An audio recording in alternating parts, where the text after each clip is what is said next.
মাঘৰে বিহুতে গড়ালত কুকুৰা হাঁহ চুৰ কৰিছিলো তোৰে ঘৰত পাতি হাঁহ মাঘৰে বিহুতে গড়ালত কুকুৰা হাঁহ চুৰ কৰিছিলো তোৰে ঘৰত পাতি হাঁহ মাৰে বাপেৰে যিদৰে খেদিলে কোনে নপুতে মই তোক বলুৱাই লৈ যাম মই চিনি পোৱা নাই কোনে নপুতে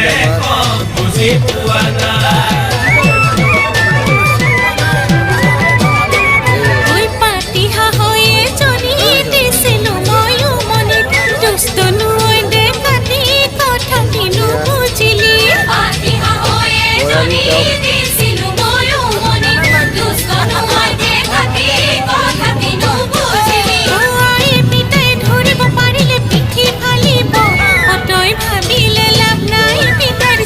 দেখা